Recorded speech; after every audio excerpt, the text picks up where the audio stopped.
Well, good morning, everyone. I'm here in my office sitting on a big pile of chairs because, well, we had to move chairs around in the church and that's all we have left. But it's actually a pretty comfortable place to sit. So I figured I'd do the Devo this morning from here. So yesterday we began talking about Exodus 19 and as it being kind of a DTR, a defining the relationship event in the life of Israel and God. Now, of course, it's far more important than any DTR that a man or a woman might have in their dating relationship. This DTR defines God's relationship to mankind in general.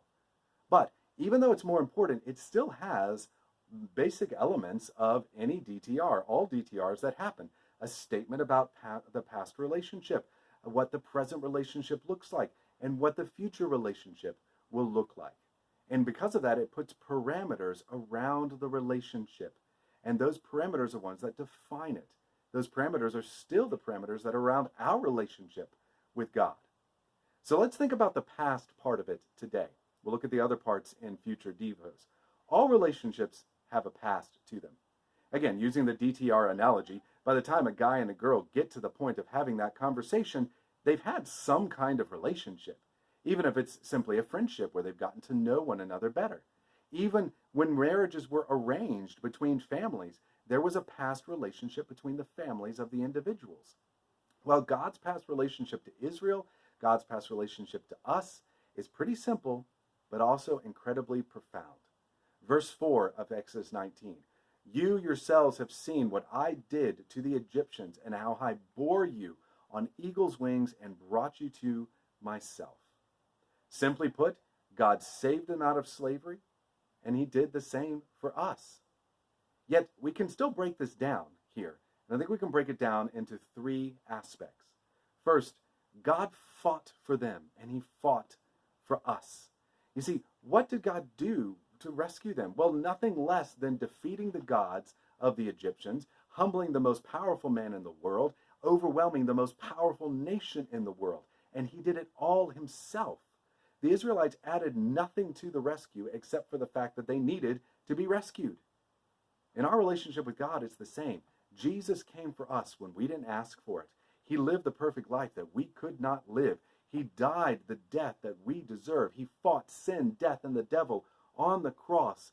And then he brought us out of sin and death with his resurrection, his exodus, so to speak, from the grave. And we contributed nothing to that, except for the sin that needed to be paid for. That's the past. All the Israelites had to do was believe. That's all we have to do is believe. But the next aspect of it, he bore them on eagle's wings. Now, if you've ever read Lord of the Rings, or seen Lord of the Rings, or read The Hobbit, or seen it, the picture of Gandalf, Bilbo, and the dwarves being picked up and carried away to safety by eagles, or Frodo and Sam being picked up and carried to safety by eagles. Hopefully that comes to your mind. And if it does, it's not a bad image. It's not a bad image at all because those eagles were huge, majestic creatures. And yet they had such a good, tender, loving care for the hobbits and the dwarves that they carried. Yet the image here is even more tender than that. It's actually closer to a mother eagle teaching her eaglets to fly, but also swooping down to catch them when they fail again and again. That's what God did for Israel over and over again in the wilderness. And it's what he does for us in our lives as well. He bears us up again and again when we fail again and again. Now, the third aspect of it is that he brought them to himself. He brings them to the mountain to create a formal covenant relationship with them. It's like the DTR that leads to a wedding, in a sense. God's kind of like the knight who found his bride, rescued her, carried away on his horse into the sunset, and is now marrying her. And that's kind of what's happening in here. But in our relationship with God, the formal relationship leads to worship.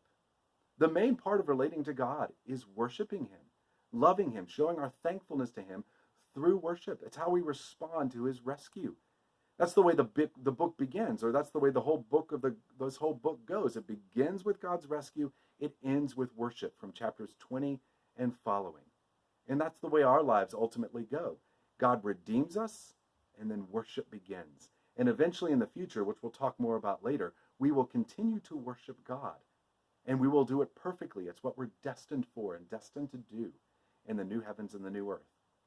So that's the past part of the relationship. That's how it began. It began not with us showing God how worthy we are of having a relationship with him. It began not with us pulling ourselves up by our bootstraps to get in that relationship with God. It began with us being enslaved, being completely dead and enslaved to sin.